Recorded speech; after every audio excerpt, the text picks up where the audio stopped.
کہا جاتا ہے کہ اللہ پاک اپنے نیک بندوں کو عام لوگوں میں پوشیدہ رکھتا ہے۔ ان کی گمنامی ان کے بلندی درجات کا سبب بنتی ہے۔ حدیث پاک میں فرمایا گیا ہے، بہت سے پرگندہ بالوں والے، میلے کچیلے کپڑوں والے جو کسی بڑے گھر تک نہیں پہنچ سکتے، اللہ کے ہاں اتنے بڑے مرتبے والے ہیں، اگر وہ اللہ پر کوئی قسم کھائیں تو اللہ تعالیٰ اسے بھی پوری فرما دے۔ ایک عارف با اللہ کہتے ہیں کہ ہم عراق سے مکہ مکرمہ اور رسول صلی اللہ علیہ وآلہ وسلم کے شہر مدینہ منورہ کے لیے نکلے۔ ہمارے قافلے میں بہت سے لوگ تھے۔ ہم عراق سے نکلے تو ایک عراقی شخص بھی ہمارے ساتھ چل پڑا۔ اس کا گندمی رنگ کثرت عبادت کی وجہ سے زرد ہو چکا تھا۔ اس نے پوند زدہ ایک پرانا لباس پہنا ہوا تھا۔ اس کے ہاتھ میں عصا تھا اور ایک تھیلی تھی جس میں کچھ توشہ تھا۔ وہ شخص عابد و ضابط حضرت اویس کرنی رضی اللہ تعالیٰ عنہ تھے۔ قافلے والوں نے اجنبی جانتے ہوئے کہا، ہمارا گمان ہے تم ایک غلام ہو۔ حضرت سیدنا اویس کرنی رضی اللہ تعالیٰ عنہ نے فرمایا، ہاں میں ایک غلام ہوں۔ انہوں نے کہا، ہمارا گمان ہے تم ایک برے غلام ہو اور تم اپنے آقا کے پاس سے بھاگ کر جا رہے ہو۔ آپ رضی اللہ تعالیٰ عنہ نے فرمایا، ہاں۔ انہوں نے کہا، جب تم اپنے آقا کو چھوڑ کر بھاگے تھے اس وقت تمہاری کیا حالت تھی اور اب تمہاری کیا حالت ہے؟ اگر تم اپنے آقا کے پاس ہی ٹھہرے رہتے تو تمہاری یہ حالت نہیں ہوتی اور بلا شبہ تم ایک برے اور کوتاہی کرنے والے غلام ہو۔ تو آپ رضی اللہ تعالیٰ عنہ نے ان سے کہا، اللہ کی قسم بلا شبہ میں گناہ گار غلام ہوں۔ میرا آقا بہت ہی اچھا ہے اور کوتاہی میری ہی ہے۔ اگر میں اس کی اطاعت کرتا اور اس کی خوشنودی چاہتا تو میری یہ حالت نہیں ہوتی۔ یہ کہہ کر آپ رضی اللہ تعالیٰ عنہ رونے لگے اور اتنا روئے کہ قریب تھا کہ آپ کا انتقال ہو جاتا۔ لوگوں کو ان پر بہت ترس آیا۔ وہ لوگ آقا سے دنیاوی آقا مراد لے رہے تھے، حالانکہ ان کی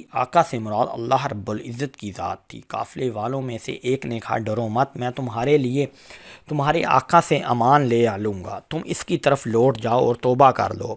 تو آپ رضی اللہ تعالیٰ عنہ نے فرمایا، میں اس کی طرف لوٹتا ہوں اور جو اس کے پاس ہے میں اس کی طرف رغبت رکھتا ہوں۔ حضرت اویس کرنی رضی اللہ تعالیٰ عنہ کے روضہ انور کی زیارت کے لیے نکلے تھے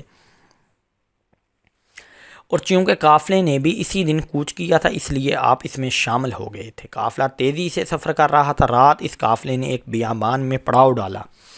وہ رات انتہائی سرد اور بارش والی تھی۔ وہ بزرگ فرماتے ہیں، قافلے والوں میں سے ہر شخص نے اپنے کجاوے اور خیمے میں پناہ لی۔ حضرت اویس کرنی کے پاس خیمہ وغیرہ نہیں تھا۔ آپ رضی اللہ تعالیٰ عنہ نے سردی سے بچاؤ کے لیے کسی سے کوئی شے نہیں مانگی، کیونکہ آپ نے اپنے نفس سے عہد کر رکھا تھا کہ کوئی دنیاوی چیز بھی کسی مخلوق سے طلب نہیں کریں گے۔ وہ اپنی حاجات میں اللہ ہی سے سوال کیا کرتے تھے۔ اس رات آپ کو سخت سردی لگی، یہاں تک کہ شدید سردی کی وجہ سے آپ کے اعضاء کانپنے لگے۔ سردی آپ پر غالب آ گئی اور رات کے درمیانی حصہ میں آپ کا انتقال ہو گیا۔ جب صبح ہوئی اور قافلے والوں نے کوچ کا ارادہ کیا تو آپ کو پکارا، اے شخص اٹھو، لوگ کوچ کر رہے ہیں۔ آپ نے کوئی جواب نہ دیا۔ ایک شخص آپ کے قریب آیا، اس نے آپ کو جھنجھوڑا تو دیکھا کہ آپ کا انتقال ہو چکا ہے۔ اس شخص نے قافلے والوں کو پکار کر کہا، قافلے والوں، وہ غلام اپنے آقا سے بھاگا ہوا تھا، اس کا انتقال ہو گیا ہے اور ہمیں اسے دفن کیے بغیر سفر نہیں کرنا چاہیے۔ قافلوں نے کہا، اس کے کفن دفن کی صورت کیسے ہوگی؟ قافلے میں موجود ایک نیک شخص نے کہا، یہ غلام توبہ کر چکا تھا، اپنے آقا کی طرف لوٹنے کا ارادہ رکھتا تھا اور یہ اپنے آقا اپنے کیے پر نادم تھا۔ ہمیں امید ہے کہ اللہ عز و جل اس کے ذریعے ہمیں نفع پہنچائے گا، کیونکہ اس کی توبہ قبول ہو چکی ہے۔ اگر ہم اسے دفن کیے بغیر چل پڑے تو کہیں ہم سے اس کے بارے میں سوال نہ کیا جائے۔ تمہارے لیے اس کے سوا کوئی چارہ نہیں کہ اس کے لیے قبر کھودنے اور اسے قبر میں دفن کرنے تک صبر کرو۔ لوگوں نے کہا، اس جگہ پانی موجود نہیں ہے۔ ایک نے کہا، کسی جاننے والے سے پوچھ لو۔ چنانچہ لوگوں نے ایک شخص سے پوچھا تو اس نے بتایا کہ پانی یہاں سے 1 گھنٹے کی مسافت پر ملے گا، تم میرے ساتھ کسی آدمی کو بھیج دو، میں تمہیں پانی لا دوں گا۔ اس شخص نے قافلے والوں سے ایک کو اپنے ساتھ لیا، ڈول اٹھایا اور دونوں پانی لینے چل پڑے۔ ابھی وہ کچھ ہی دیر چلے تھے کہ سامنے پانی کی ایک چھوٹی نہر نظر آئی۔ اس نے کہا، بڑا عجیب معاملہ ہے، میں نے پہلے کبھی اس نہر کو نہیں دیکھا۔ یہ تو وہ جگہ ہے جہاں پانی ملتا ہی نہیں اور نہ ہی کسی قریبی جگہ میں پانی ملتا ہے۔ بہرحال وہ شخص قافلے کی طرف لوٹ آیا اور قافلے والوں سے کہنے لگا، تمہاری مشقت ٹل گئی، لکڑیاں جمع کرو، اور انہوں نے پانی گرم کرنے کے لیے لکڑیاں جمع کر لیں۔ پھر جب پانی لینے کے لیے نہر پر آئے تو دیکھا کہ نہر کا پانی گرم تھا۔ ان کے توجہ میں مزید اضافہ ہوا۔ یہ معاملہ دیکھ کر شرکائے قافلہ حضرت اویس قرنی سے مرغوب ہوئے اور کہنے لگے بے شک یہ شخص بڑی عظمت والا ہے۔ پھر ان لوگوں نے آپ کے لیے قبر کھودنا شروع کی تو مٹی کو جاگ سے زیادہ نرم پایا اور زمین میں سے خوشبو آ رہی تھی۔ قافلے والوں نے دنیا میں اس سے زیادہ پاکیزہ خوشبو نہ سونگھی تھی۔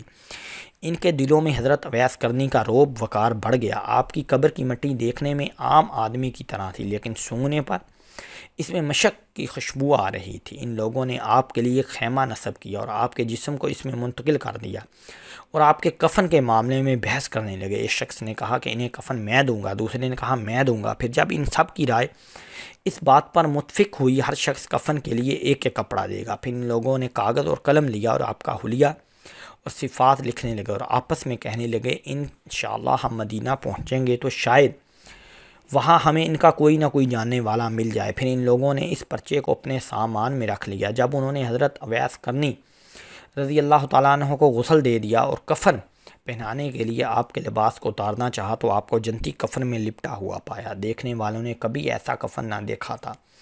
اس کفن پر مشک عنبر لگا ہوا تھا، اس کی خوشبو نے فضا کو معطر کر دیا تھا۔ آپ رضی اللہ تعالیٰ عنہ کی پیشانی اور قدموں پر مشک لگی ہوئی تھی۔ یہ دیکھ کر لوگ کہنے لگے لا حول ولا قوت الا باللہ العلی العظیم، یعنی گناہ سے بچنے کی توفیق اور نیکی کرنے کی طاقت اللہ ہی دیتا ہے جو بلند و بالا اور عظمت والا ہے۔ اللہ نے انہیں کفن پہنا دیا اور بندوں کے کفن سے بے نیاز کر دیا۔ ہم اللہ سے امید رکھتے ہیں کہ وہ اپنے اس نیک بندے کے صدقے ہمیں جنت عطا فرمائے گا، آمین، اور ہم پر رحم فرمائے گا۔ قافلے والوں کو حضرت اویس قرنی کو اس سخت سرد رات میں تنہا چھوڑ دینے پر سخت ندامت تھی۔ ان لوگوں نے آپ کو دفن کرنے کے لیے اٹھایا اور نماز جنازہ ادا کرنے کے لیے ایک ہموار جگہ پر رکھا۔ جب ان لوگوں نے تکبیر کہی تو آسمان سے زمین تک، مشرق سے مغرب تک تکبیر کہنے کی آوازیں سنائی دیں تو ان کے کلیجے دہل گئے اور آنکھیں پھٹی رہ گئیں۔ وہ اپنے کانوں سے سنی جانے والی آوازوں سے مرعوب ہونے لگے اور شاید گھبراہٹ کی وجہ سے وہ نہ سمجھ پائے کہ نماز جنازہ کس طرح ادا کی جائے۔ پھر جب انہیں قبر کی طرف لے جانے کا ارادہ کیا تو اٹھاتے وقت انہیں یوں محسوس ہوا کہ حضرت اویس قرنی رحمۃ اللہ علیہ رضی اللہ تعالیٰ عنہ کا جسم کسی اور مخلوق نے اٹھا رکھا ہے اور آپ کا وزن کندھوں پر بالکل محسوس نہیں ہوا۔ آپ کو دفن کرنے کے لیے قبر کی طرف لائے اور آپ کو دفنا دیا۔ قافلے والے حضرت سیدنا اویس قرنی کے بارے میں حیران و پریشان تھے۔ اسی حالت میں انہوں نے سفر شروع کیا۔ واپس پلٹ کر لوٹے تو کوفہ کی مسجد میں آئے اور لوگوں کو آپ کا واقعہ سنایا اور وہاں حلیہ بیان کیا تو حلیہ بیان کرنے پر لوگوں نے آپ کو پہچان لیا۔ مسجد میں رونے کی آوازیں بلند ہوئی اور اگر آپ کے وصال کے وقت بعد آپ کی کرامات ظاہر نہ ہوتی تو حضرت سیدنا اویس قرنی رضی اللہ تعالیٰ عنہ کے انتقال کی خبر کسی کو نہ ہوتی اور نہ ہی آپ رضی اللہ تعالیٰ عنہ کے قبر انور کا علم ہو پاتا۔ آپ رضی اللہ تعالیٰ عنہ لوگوں سے پوشیدہ رہا کرتے تھے۔ سبحان اللہ، سبحان اللہ، سبحان اللہ۔